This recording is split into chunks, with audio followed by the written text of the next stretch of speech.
us today Frank Peterson. Frank, his biographical data is in the book. I won't talk about that as much as I'll just emphasize what a great ally and friend he is to all of us. Frank brings some extraordinary skills to the recreation community. He comes out of the private sector. He's involved with marketing, with Mobile, Exxon, and brings a set of talents that we've long lacked. We'll be telling you more about the RBFF and its accomplishments, and also a pretty important kind of concept in terms of what we together have to address. So with that, let me ask you to welcome Frank Peterson. Frank.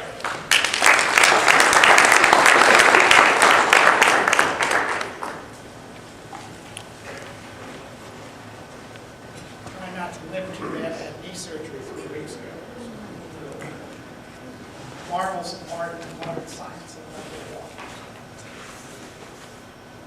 well, Derek, thank you for that introduction. I don't know what special skills I bring as Dr. Compton yesterday and Shafroff about the America's Great Outdoors, but it's interesting that this presentation I'm going to give today was developed long before I heard those two speeches. And just to kind of start, some of the things I'm going to be talking about today that you heard about America's Great Outdoors, we're going to talk about access. We're going to talk about how do we bring people the information they need to find places close to home where they live to recreate, how we connect youth and healthier youth as we move forward, and Dr. Compton, how do we monetize what we do so that we can sell this to various constituencies that fund us and also make sure that we value these sports in the future. I like Dr. Compton's picture of the guy sitting in the boat with the string in the water, and it's kind of interesting. Let me talk to you about our mission. Our mission is to increase participation in boating and fishing. One of the things Dr. Compton said yesterday was that people who recreate don't often pay. Well, that is not the case in the fishing and boating industry. Fishing and boating participation raises over $700 million a year in excise taxes and other fees that goes directly back to sport fish restoration.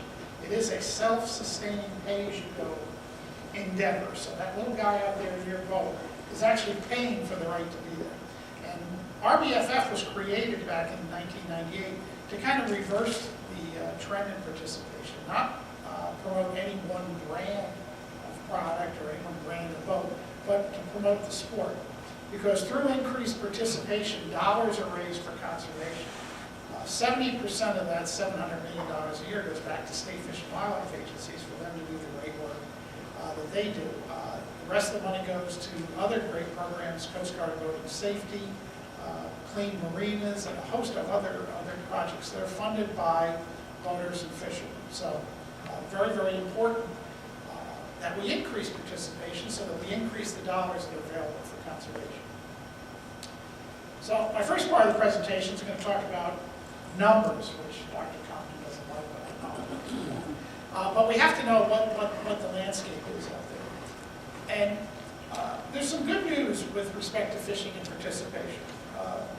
First of all, there are 48 million people age 6 and older who fish in this country.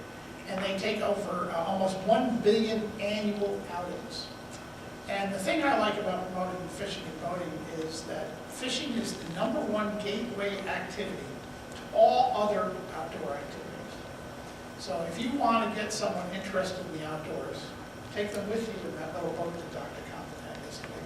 So there's 2 people sitting there. So they can bond, they can relax, they can reduce stress, they can get out and enjoy the wonders of the natural world. And please note that the other gateway activities here, running, jogging, trail riding, running, you can do that from your house. Camping, backyard car RV, takes a little bit more effort maybe to do camping. Biking, you can do that from your home. Hiking. So fishing, you've really got to want to do it. You can't just go out in your backyard in most instances unless you sneak through the woods here. But you really have to want to do it. So the fact that fishing is the #1 gateway activity, I think, is important. Demographics. Over the course of the last couple of years, we've seen an increase in Female participation, fishing has been a predominantly male-dominated sport. 5% increase in females and almost 4% increase in the number of youth participating in fishing. We still have to make some inroads in minority groups. They're up about 1%, which is probably statistically not valid. Or invalid, whatever the word is. Not an English major, marketing. I guess English is involved in marketing. I don't know about the rest of you in here and the activities that you represent, but the biggest problem we have within the fishing and boating industry is retention. I hear a lot about, when I go to meetings, about recruitment and retention. But really the focus needs to be on retention. You'll see the next slide shows you that we do a very good job recruiting about 18% new people into this sport every year. And that's pretty consistent. The problem is, as you see here, we're losing a little bit more than we're bringing in. And how do we plug the holes in that leaky bucket? This is the last 3 years' trends in participation. If you notice the new, between 3.2 and 3.4 million a year, new people go into the sport, about 18%. But look at the number of people that lapse, those large things, anywhere from 9 million to 12, on average 10 million people a year. So we need to figure out why. And some of that is access, some of that is things competing for their leisure activities. There's a variety of different reasons. I like to think we haven't done a good enough job promoting the benefits of fishing and boating and outdoor recreation in general. And I guess that's that old marketing word that we use. So who are the new participants? Look at that. They're females and they're young people, just the people we want to attract. We have to start thinking about the next generation of outdoors people, particularly in my sport. So you can see that. So that's good. But who are we losing? We're losing females and young people. So the same people we bring into these sports and we introduce them, we lose them within the same year or within the next year. And that helps, that does not help our ability to grow the sport when you're losing a few more than you're getting. But this is better than it was several years ago, where the lapsing was outperforming the new and returning by significantly higher numbers. So I'd like to say we've stabilized the ship, we've plugged a couple of leaks, but we have more to do. So what is it that we do? And it's pretty simple. I've been here at RBFF starting in February of '07, so I'll be celebrating, I guess, my 4th year in a couple of weeks. It was pretty clear to me that what we needed to do is we needed to communicate to the general public, to people who currently boat and fish, to people that never have boated and fished, the opportunities that are available, the benefits to them of participating in the sport, and also recognizes that you can't do it the same old way that you used to do. The days of paper brochures and other printed type marketing materials is really going away. In spite of what people say, in spite of what the print industry says, that magazines will always be here. People are finding more and different ways to gather information and to determine what they're going to do with their limited leisure time. So the first thing we did when I came in is said, look, we have this annual marketing and advertising campaign, Take Me Fishing campaign. Many of you may have seen the ads, a little girl and her father in a boat, take me fishing before my wedding day. And this emotional tug on the heartstrings advertising campaign, but it didn't take them anywhere. There's no call to action. It's a nice feel-good thing. It didn't tell them what to do. So if someone really saw it and wanted to do something, there was nothing to do. So the first thing we did is we backed off a little bit and said, look, we've got all this information.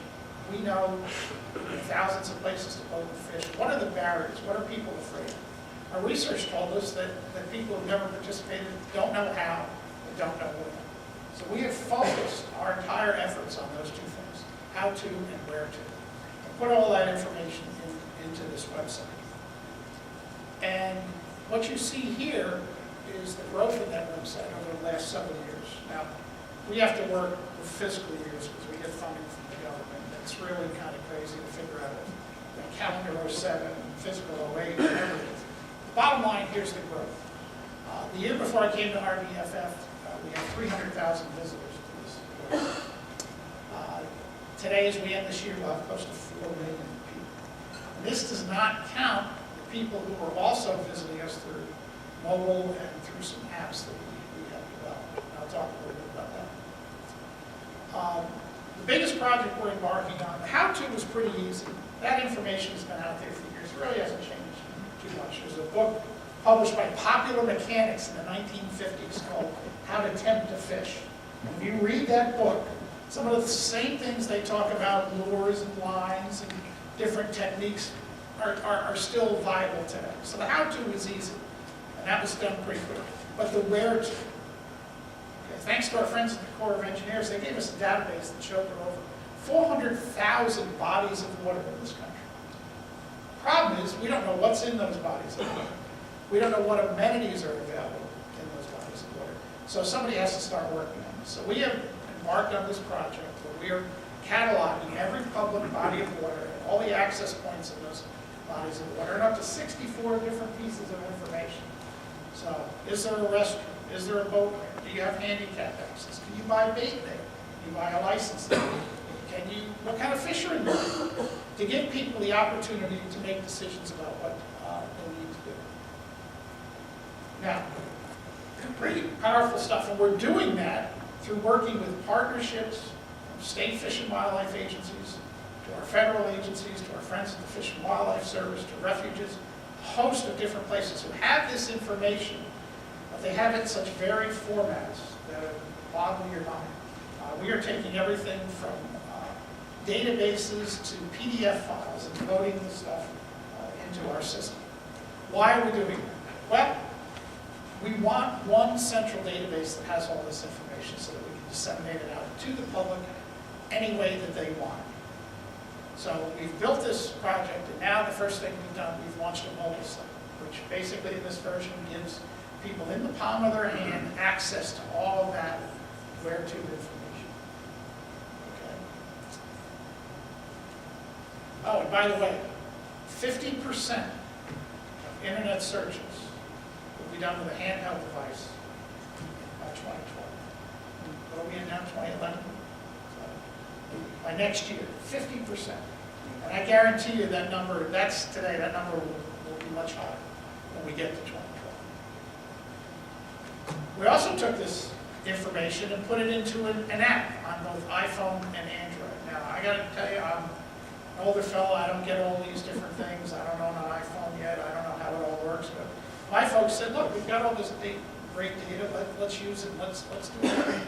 So we put it together. We launched it last July without a lot of fanfare. Didn't want to market it because I didn't know really how this was all going to go. 25,000 people have downloaded this app. And we're just now going to introduce it to the public formally at the Miami Boat Show coming up in a couple of weeks.